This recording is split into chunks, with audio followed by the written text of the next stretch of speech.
నందు ప్రేమిన సహోదరి సహోదరులకు యేసుక్రీస్తు నామములో శుభములు. దేవుని యొక్క కృప మీకు కలుగునుగాక.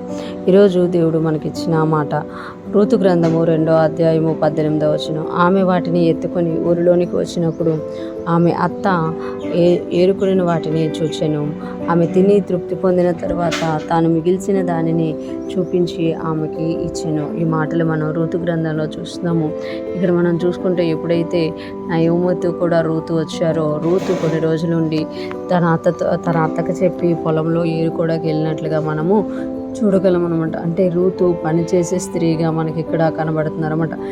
ఎప్పుడైతే ఆమె పొలంలో ఏరుకోవడానికి వెళ్ళారో అది కూడా దేవుని సంకల్పం అయినట్టుగా బోయాజ్ పొలంలోనికి వెళ్ళినట్లుగా మనము 2వ అధ్యాయం మొదట్లో చూస్తామన్నమాట. ఆ తర్వాత జరిగిన సంఘటనలన్నీ మనం చూస్తాము.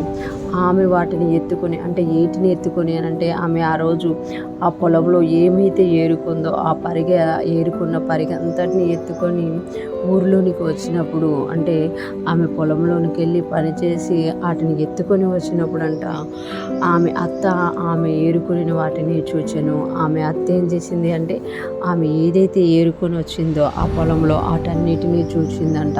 చూచడమే కాకుండా ఇంకొకటి ఇక్కడ ఏం జరిగింది అని అంటే ఆమె తిని తృప్తి పొందిన తరువాత తాను మిగిల్చిన దానిని చూపించి ఆమెకి ఇచ్చాను. ఆమె తిని తృప్తి పొందిన తర్వాత అంటే రూతుకి బోయాజ్ ఆహారం ఇచ్చినట్లుగా మనము 2వ అధ్యాయంలో చూస్తామన్నమాట.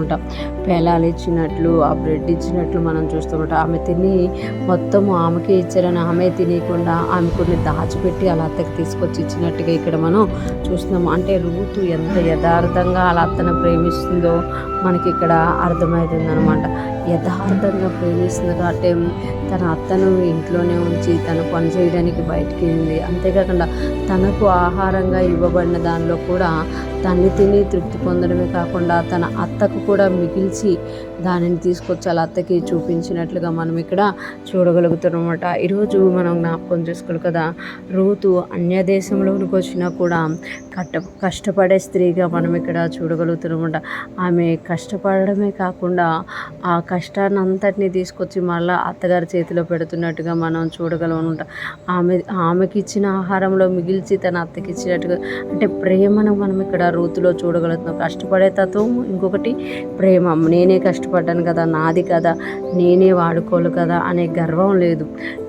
నాది ఏదే కాదు, నేను నా అత్తతో వచ్చారు కదా, అత్త నేను అన్న ఆ యొక్క ఆలోచన, ఆ ప్రేమ ఆ రూతులో మనం ఇక్కడ చూడగలుగుతున్నాం అనమాట. ఎక్కడ ప్రేమ ఉంటుందో అక్కడ ఆశీర్వాదం ఉంటుంది, ఐక్యత ఎక్కడ ఉంటుందో అక్కడ ఆశీర్వాదం ఉంటుంది అని మనకు బైబిల్ గ్రంథం తెలియజేస్తుంది. ఈరోజు ఫ్రెష్ మనం వింటున్న ప్రతి ఒక్కరు జ్ఞాపకం చేసుకోవాలి, మనము కూడా కష్టపడే వారంగా ఉండాలి. అంతేకాకుండా కష్టాన్ని గర్వించే వారంగా కాక దానిని ప్రేమతో డీల్ చేసే వారంగా, ప్రేమతో పంచిపెట్టే వారంగా, మనకు వచ్చిన ప్రతి దానిలో కొంచెం మిగిల్చి ఇతరులకు ఇచ్చేవారిగా మనం ఉండాలి అని దేవుడు కోరుకుంటున్నారు. ఈరోజు ఫ్రెష్ మనం ఉంటున్న ప్రతి ఒక్కరము కూడా రూతు లాంటి జీవితాన్ని మనం కలిగి ఉందుముగాక, అనేక మందికి ఆశీర్వాదకరంగా మారుదుముగాక. ఆమేన్.